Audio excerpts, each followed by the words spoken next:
After 2 months of repairs, the Lekki Conservation Centre is back and bustling with life.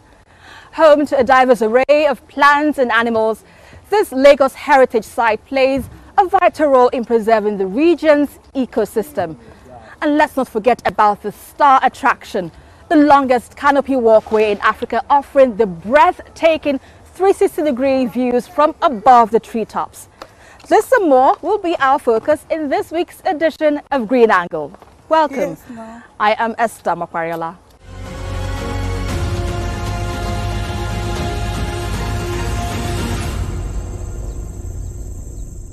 And before we begin, let's bring you updates from the world of environment.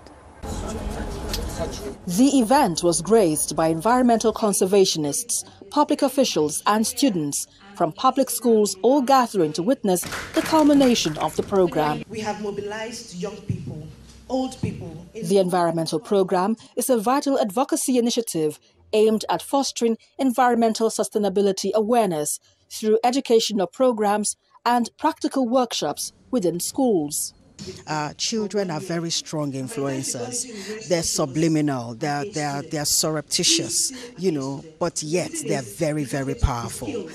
So when you have a teacher who has taken up the vision to charge children about how to manage waste, and not only manage but how to repurpose, how to recycle, how to upscale, and how to reuse, in terms of resource efficiency, efficiently use waste as resource, then you know that the sky is the limit for us in Lagos. Every school should be an eco school. I mean, why not? Because it teaches the student how to, adapt to the challenges around particularly pollution and of course climate change. It helps them to also, become global leaders, even while acting locally. They are able to solve their immediate problems. And there's a slogan that says, their generation is going to end poverty, climate change, and hunger. 23 schools in Lagos and Ogun states actively engaged in practical projects focusing on sustainable gardening, upcycling, and recycling,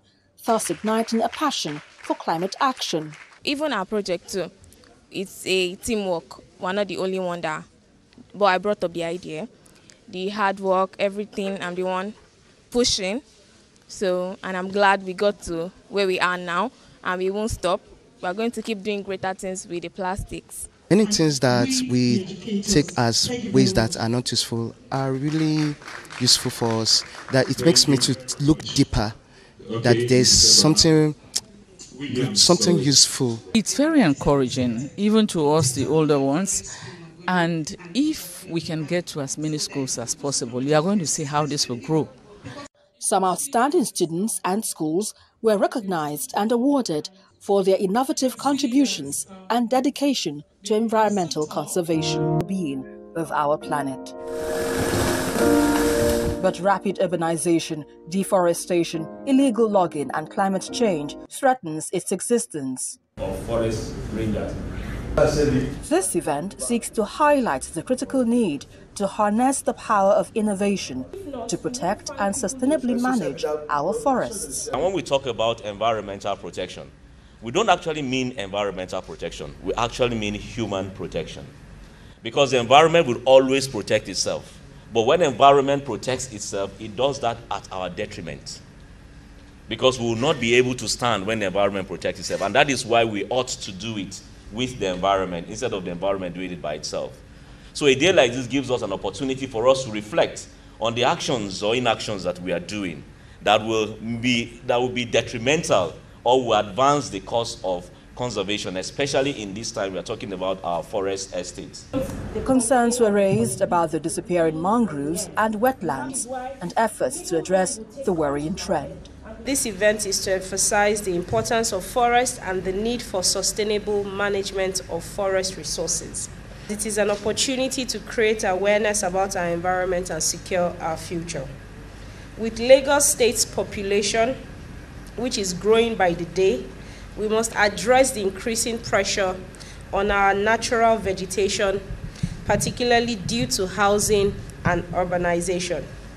It's crucial to embrace a conservatory approach to combat climate change. The event featured a tour of the Lekki Conservation Centre's canopy walk, showcasing the beauty of the forest.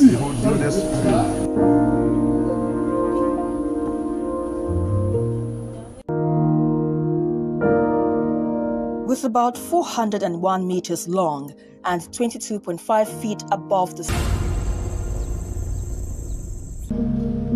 Plastic waste remains a global concern, even though there are numerous strategies being adopted to contain its harmful effects on the environment. Here in Lagos, Nigeria, the situation isn't different, and with an ever-increasing population in a relatively small area, the task may be challenging. There's a significant reduction in the volume of our waste that gets to the lagoon and the fronts now, and that credit goes to our governor, Sanwo-Olu, for a lot of work that's been done on our drainages, and at the same time for tenements, for ensuring that they are patronizing PSP rather than cat pusher. So the volume that we used to take from our marine team on a daily basis really gone significantly down, way below half now. So it shows that people inland are doing a lot of right things, but there's still a lot more to do. However, some local startups, organizations and individuals have taken it upon themselves to promote a sustainable environment through converting plastic waste into valuables.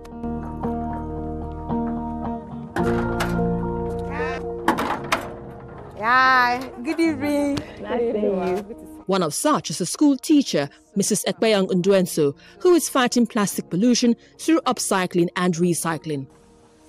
Here at her home, she has converted used plastic containers into planters to grow some vegetables.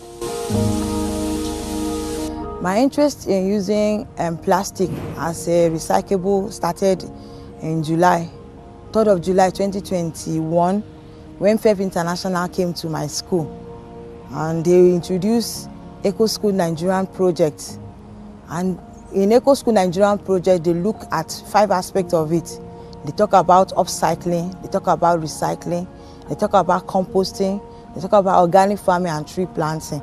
And then when we started, they told us that that whatever we found in our environment that we feel that is a waste is not a waste until it's completely wasted. I would say it is a waste. So I was like, how? They now say the PET bottles that you have around you, you can use it for something. So that was when they now brought the idea of turning into a planter, PET bottle planter and tires planter.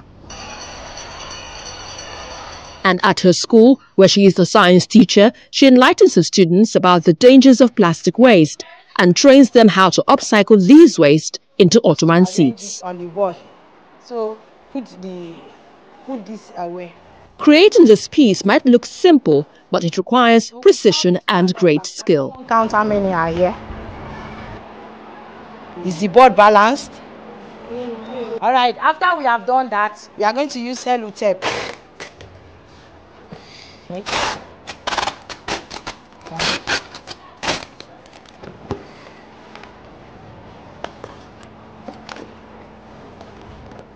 We have to make sure that it's settled properly.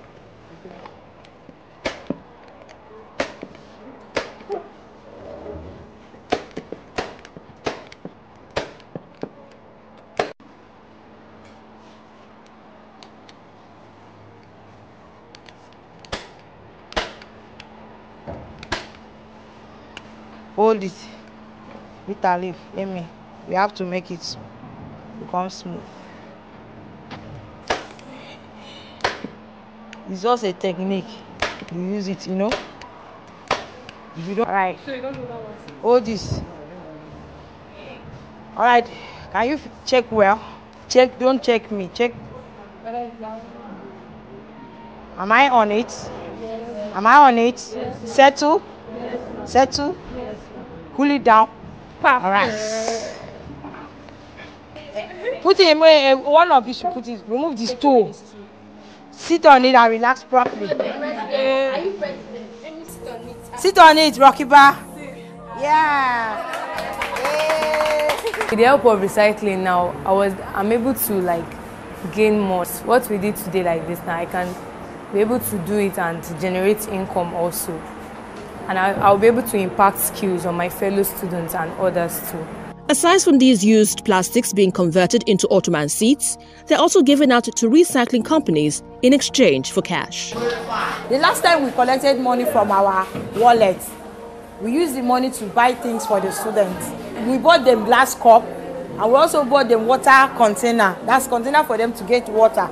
The reason why we are doing is that we want to just reduce the use of sachet water in the school.